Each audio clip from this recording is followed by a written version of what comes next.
great to meet you. Thank you so much for taking a minute out today. I appreciate it. Yeah, thank you for having me. You bet. So let's begin our journey into your world and your work by asking you this. I know we're getting tired of talking about COVID, but surviving that pandemic was a big deal. It was such a shapeshifter for all of us. So how did you survive that time period, and how has it changed the way that you live your life now? You know what? It's so interesting because COVID um definitely took a hit on my activewear line, like my business. But I have to say, which that was difficult, but I have to say COVID actually wasn't bad for me. Right. It was actually, I'm really grateful for that time because I was living in Berlin and I my parents were like, there's this virus, you got to come home to California. And I was like, no, no, no, no, no. I really wasn't buying into it. I wasn't scared. And I'm very intuitive. And I'm like, if I'm not scared of this, then I think I'm okay. Yeah. So my idea was, oh, right when like Italy shut down, and then that was it at that moment when I was in Berlin. Hmm. And I told my parents, they said, no, no, no. I was like, I could get a place on the beach in Croatia right now that's like super cheap because of this virus. I'm gonna do that. And they're like, no, you're not. And then my dad starts freaking out. And I like heard my dad on the phone. And I thought to myself, okay, if I don't come home, this man is gonna have a heart attack. Yeah. Yeah. I'm a grown ass adult here, but I do have like an Italian father from Italy who Right. I don't want to cause him to have a heart attack. So Yep. I was like, fine, not going to Croatia. I will come home. And it was so crazy because I literally booked a flight and I happened to be in Ireland visiting my mom's cousins because my mom's Irish. Um, and it was so crazy because while I was in Ireland, Berlin shut down Yep.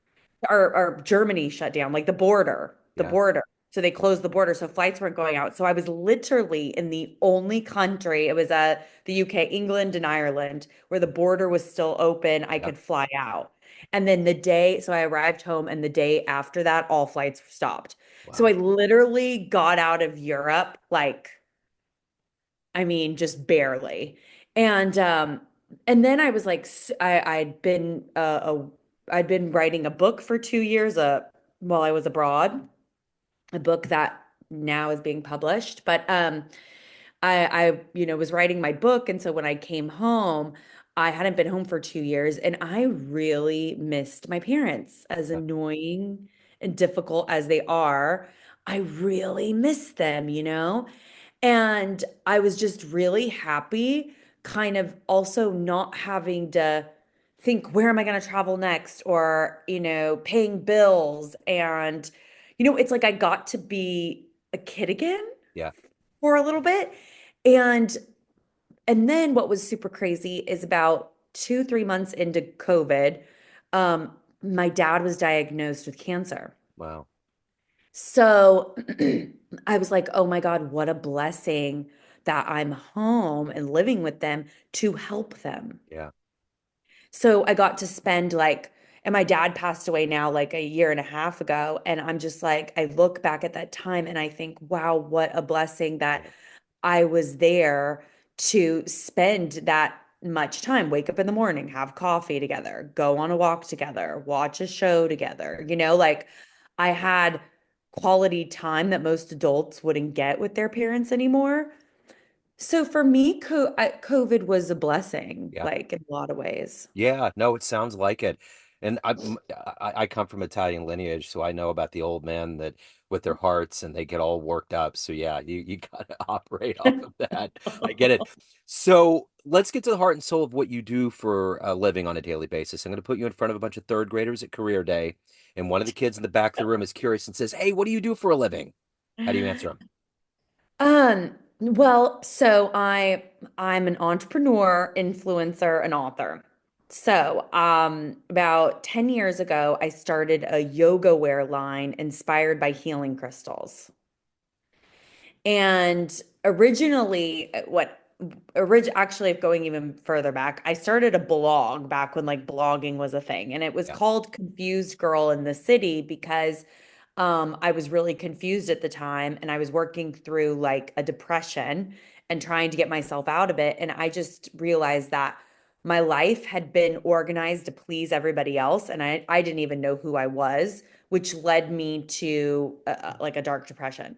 Yeah. So, and a lot of like self-worth issues, not feeling good enough. I mean, all the things wrapped up. And so I, I did certain things and educated myself and started to figure out like who I was, educated myself about depression and, found different tools that could help me get out of it.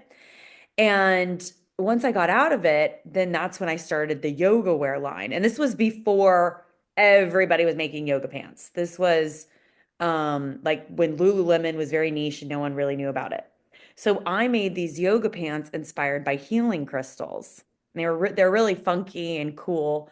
Well, that blew up. I mean, took a lot of hustling and figuring out, but that kind of blew up for like 5 years. And I was making a really good living off of that. And then that's when I decided to travel abroad for 2 years and write a book.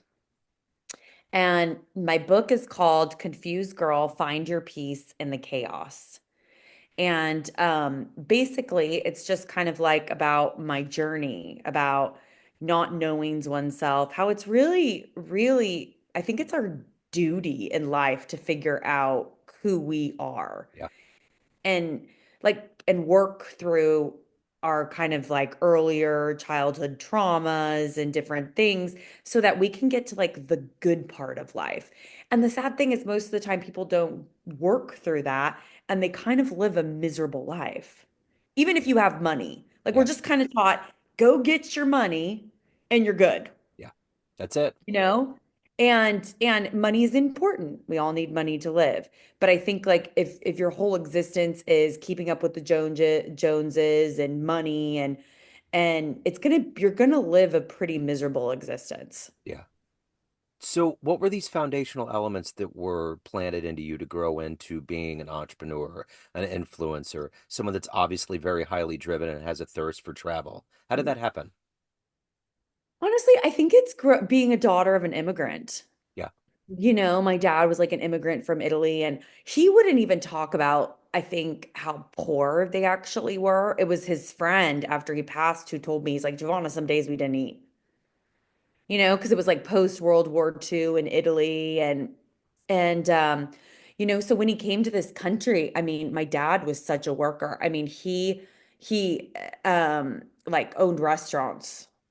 And I mean, he was in the restaurant Yeah. like 17, 18 hours a day. I mean, he was working, I mean, yeah, all the time, all the time. And then if he wasn't doing that, then he was doing something on one of his properties. He was just, work, work, work. And so, um, and also I think there is this need kind of by immigrants to prove that like I deserve to be here. Hmm.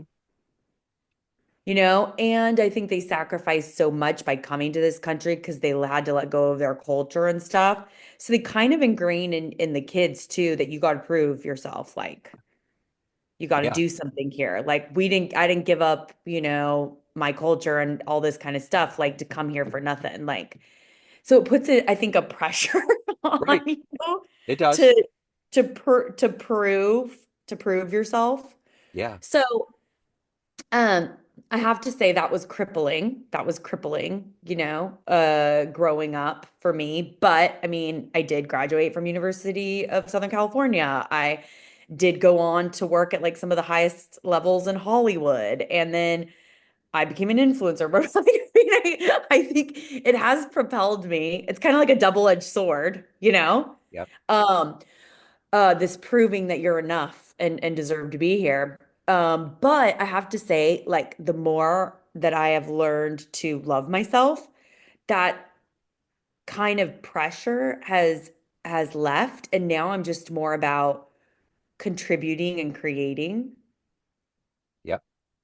and being in the flow of life. I have a lot of energy in my body, so I'm always going to be doing something, right? Sure. But it's like it's no longer kind of doing things out of feeling not good enough. I get it. My dad passed in '08, and I never heard a lot of stories because his great grandparents came here from Italy. So he left tapes behind of his life story that no one knew about. I was like, huh, what are these? So there was a story on there where his grandmother made him a yam, and he grew up in Brooklyn. And he just explained how delicious it was, how it was this starchy sustenance, but it was sweet, and she put sugar on it, and it was just this whole thing. And I always remember that, which harkens to what you're saying of the economic hardship. They didn't have a lot of money, but they had this yam, and yams probably were cheap, a couple cents Yeah. a yam. So anyway, it's Yeah. it's interesting. And I'd never thought about it in that context too, because I used to go to work with him when he was a car salesman, and he was a wizard at selling cars. And they would all be like, "Hey, you're going to be like your dad one day." And my dad would always just stop him and say, "No, he's not going to be a dummy like me. He's going to go to college and do something different." And as much it hurt, you know what I'm saying? As much as it Yeah. hurt me to hear that, it was just his way of like psychologically getting me ready for later in life because I wasn't going to understand it then. Yeah. Yeah. No, no, exactly. Like my dad didn't have, he wasn't college educated. And I even asked him once, I said, Papa, if you could um like go back and what would you do? And he's like, I would go to college and I would learn something that I liked, you know? Yep. Because and also I think my dad, he didn't speak perfect English. Like his English was really broken. So I think that Yeah. was another thing that kind of bothered him because he never went to school to learn English. He just like came here and like learned by living here. Yeah. And so I think he wished that he would like if he could go back, you know, have done that. But God, I mean, he did a lot. Yeah. So Yeah. I I get think it. he did enough. Yeah. He never thought he did enough, Of course. Yeah. He never thought that. But I was like, hey, I mean, you've been more successful than me. You know what I mean? Yep. Like you did good. Like, like it's okay. Yep. For sure. So what is it that gets you up every day, that keeps you highly motivated? You've obviously done a lot, you've accomplished a lot, you continue to. What is that drive every day for you?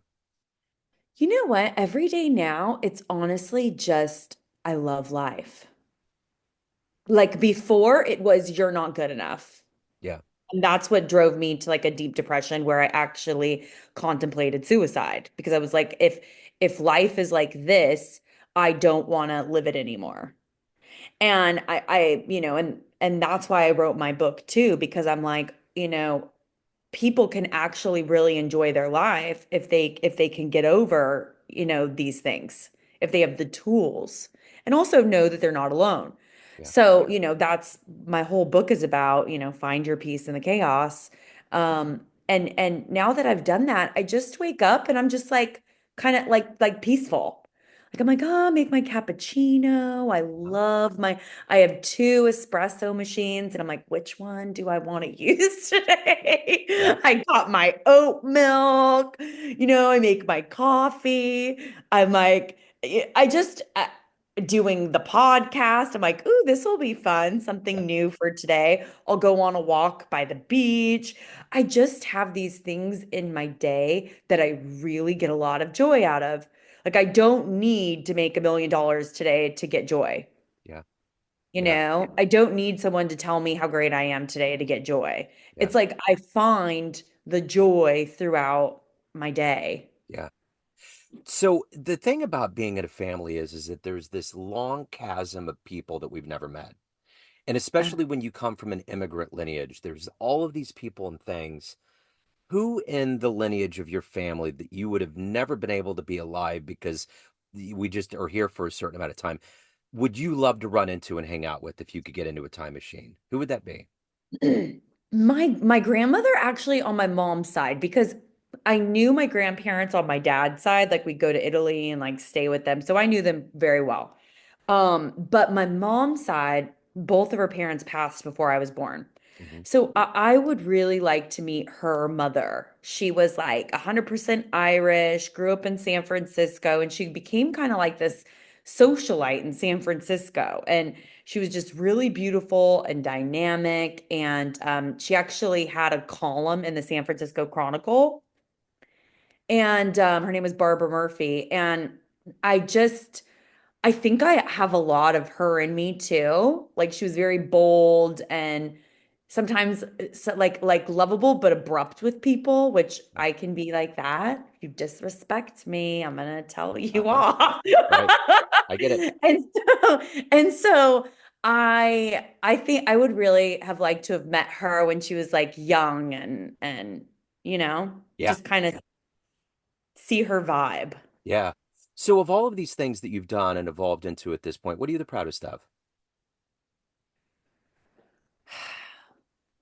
Okay, I would say, I mean that kind of changes with the different moments in life, but I would say what I'm proudest of is that, 6 years ago, I had the guts to like leave Los Angeles, go alone to Indonesia and Europe and write a book when I had no agent, never written a book before, never, I mean, I studied business in college. I didn't study writing, I didn't study literature. So that I even thought that I could do it. And then now 6 years later, like I am being published by a reputable publishing company, and I there was like a bidding war on my book. So I would say that I'm most proud of like that girl that was like, I'm doing this. Yeah. Yeah. Yeah. That just had the guts to do it. So let's go a little further with that. Everyone has a perception of you, family, friends, everyone that knows you as an influencer, everyone that reads your book, everyone that gets into your line, everybody, family, friends, you run the show. What's your perception of you? Who do you think you are? Oh, I think I'm forever curious. I think I'm a forever curious person. That's why I call myself confused girl, because like I'm always discovering things. So I innately curious. I would also say like adventurous, very adventurous. Um, Adventurous, but also very grounded too, Yeah. because I'm a Virgo and I'm very grounded. So even though I'm like traveling to all these different places, I'm very grounded wherever I'm at. Yeah. Like, people are like, "Oh, you just got here. It seems like you've been here forever." Yep. So I'm very grounded. I think I'm pretty practical, but I'm fiery. I'm like a little firecracker, 5'2" firecracker. That's the Italian blood. I get it. And people are like, sometimes they're like, why are you so upset? Why are you so emotional? Your voice has gone up, your hands are going. I'm like, you don't have any, have you been around an Italian person? This is what we do. No, I know. And it's not even something that it's like so in our bloodline. Yeah. You don't even have to like be from Italy to have that. Like if it's in your bloodline, you have that, fire. And honestly, it's when I'm in Italy, people just get it. They're all like that, no big deal. But you're in America, you're in a country with a lot of Anglo-Saxon Hmm. people. It's mixed races, ethnicities.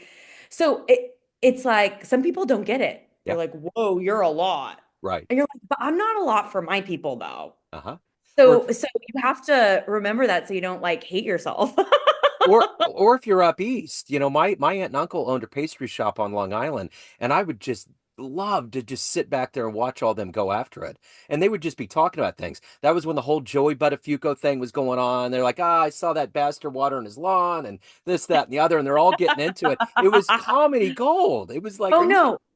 Oh no. I mean, it's so great. Like in the south of Italy, you walk around, they're all in the morning, they're all out there with their plastic chairs, just like lined up on the street, just chatting, yeah, talking. I mean, you'll see the men in front of the church on the steps just talking. You'll see people at a cafe just sitting there talk. They just talk. yeah, And I'm kind of like, what are they talking about all the time? Like not much happens in a day for them.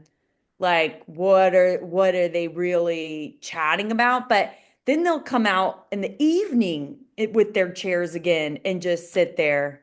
And they're peaceful. They're just yeah. sitting, they're watching people. They're like, they call them the Italian FBI, like all the old people on their Yep. balconies, like Uh-huh. watching everybody. And it's true. Like if you want to know, the people that know what's going on the most are the old people Oh, of course. in They're the Italy. informants. They're like the Yeah. mailmen and women of the world. They just know what's going on. Yeah, Like, yeah, Val Bella, and then they just go into it. It's like, what are you talking about? oh, they're like I was. They're like, I was on these streets last night at 2 a.m. Yeah, of sitting in course. my chair and I saw blah blah blah. Of course. Yeah, I've been doing this my whole life. Last night was my whole life right here. So It's it's so fun. wild. It's so cute. It's actually so cute. I It's love it. cool. Yeah, it's a great lineage. So if anyone wants to delve into your world, your line, any of the good stuff, your book, where can they go? How can they do that? So you can find me on Instagram at Confused Girl LA.